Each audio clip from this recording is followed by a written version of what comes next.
The world changed, and no one told us. We have new opportunities and new solutions, but many people simply don't know about the discoveries. So I will be sharing the new science that's so new. It's not in the textbooks, it's not in the classrooms, it's not in the mainstream media, but it's important in our lives. The world of the past that you knew 10 years ago no longer exists. And this is important for this reason. We've never had the opportunity to let that world go, to mourn and release the world of the past. So many people are clinging to the idea of the old world, and they're trying to get that world back, the world of the economy of 5 years ago. That's not possible any longer. The global debt will prevent that. The world of the inexpensive energy, the cheap energy of 10 years ago, that's not possible because we've reached the peak oil. These are just examples.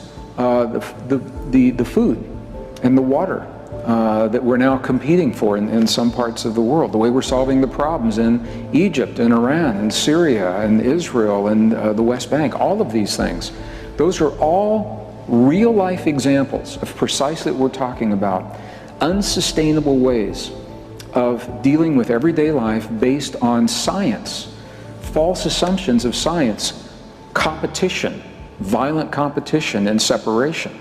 So now that those events are right in our face, we have to deal with them.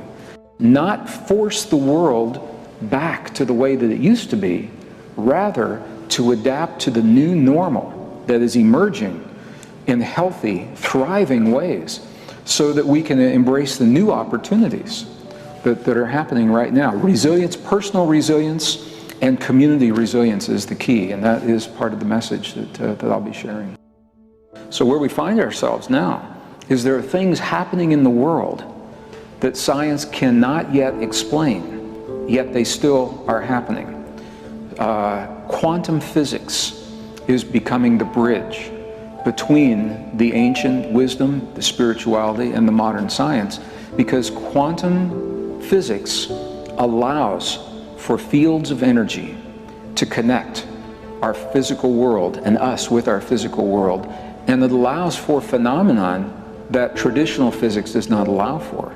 So the quantum physics is actually becoming a very good bridge when it is honored and used well. We have to respect the parameters of quantum physics. We all kind of feel that it's true, but we don't know how to prove it. Can quantum physics prove that, for instance, we are all connected and we can influence the world outside us? Quantum physics has proven beyond any reasonable doubt that everything is connected to everything else. This experiment, it was performed in Switzerland, University of Geneva, in July of 1997. 3,400 journalists were in the laboratory watching the experiment because it was so significant. Here is what happened. Atoms that make up our world are made of smaller particles called photons. A photon is a little particle of light. Just think of it that way. So a photon is the stuff this world is made of, okay? Scientists took one photon and they wanted to do an experiment, but they needed two identical photons, so they took one, they cut it in half to make two identical twins. Then they placed the two photons in a special chamber, and from that chamber there was one tube that went 7 miles in this direction, one tube that went 7 miles in this direction, and each photon they fired into the separate tubes. What the scientists found is whatever they did to one photon in one place, the other photon had the same experience even though it was 14 miles away. Well, the phenomenon is called entanglement. It's when two things were once together, then they become physically separate. However, the energy is still connected. There really is no longer a question if the connection exists. The question now is how deep is the connection? How much influence do we have within that connection? How do we use that connection? The human heart is the strongest generator of electricity and magnetism in the human body. And our world is made of electrical and magnetic fields. So when we feel deeply with our heart, we're actually influencing. Now, I don't want to use the word control or manipulate. We're not imposing our will, but we have the ability now to actually interact with the world around us from a distance. And this is the very core of our most cherished and ancient spiritual traditions. For 300 years, science has told the story of separation. It's told us that life is completely random, human life is random, that we're separate from our bodies and powerless to have any effect on healing our bodies, that we're separate from the world around us, that civilization is only 5,000 years old and we are at the pinnacle of sophistication, and that competition is the way to solve our problems. Those are now called false assumptions of science, 6 false assumptions. And the world that we have today is the result of those false assumptions.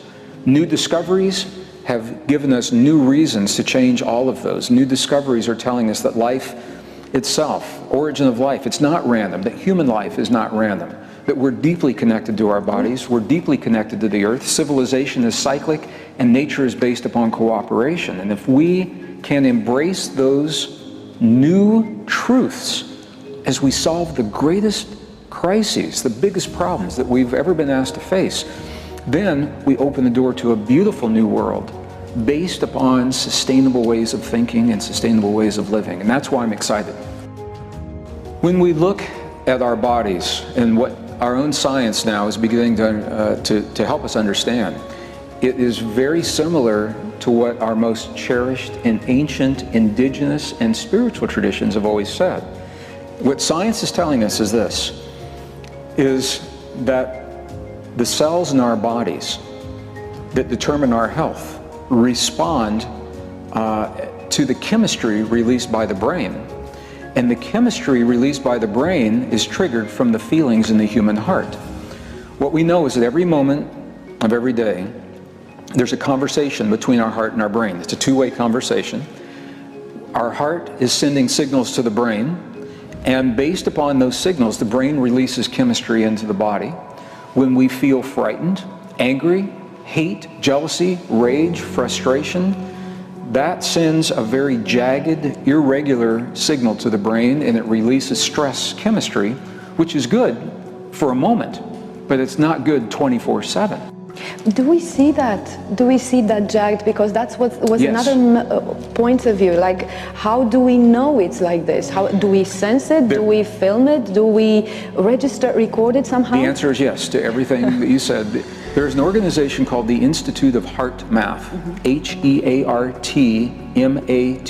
but it's all one word. They're based in Northern California. I am not their employee, but I have worked closely with them for 20 years now. And they are pioneers in uncovering the deepest mysteries of the human heart in ways that conventional science does not. So conventional science says the heart pumps blood. Well, you can make a machine to do that, but what else does our heart do?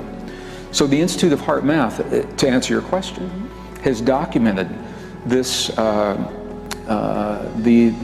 information between the heart, and you can actually see the information between the heart and the brain when we feel feelings of well-being, appreciation, gratitude, compassion, care.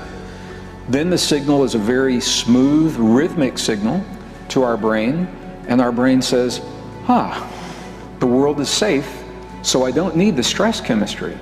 So it begins to release the anti-aging hormones in our bodies, and powerful immune response is created within our bodies in the presence of this smooth signal. The connection is called coherence, heart-brain coherence. And optimum coherence now has been measured. It's a very low frequency, 0.10 hertz.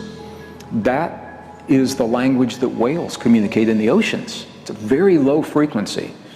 So if we can create the feelings in our hearts, for example, of 0.10 hertz, that is an optimum connection between our heart and our brain, and that begins releasing the healing chemistry from our brain into the cells of our bodies, and this has been documented. It reduces high blood pressure, reduces vascular plaque, reduces the chances for stroke. When we are able to feel those kinds of feelings sustained over long periods of time, the immune system increases. The DHEA level is the precursor to all hormones in the body. Every hormone must have the DHEA.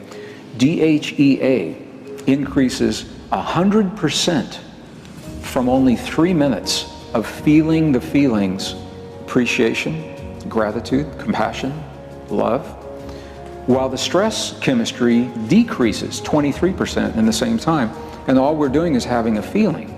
Those are the qualities that the body needs to begin to heal itself.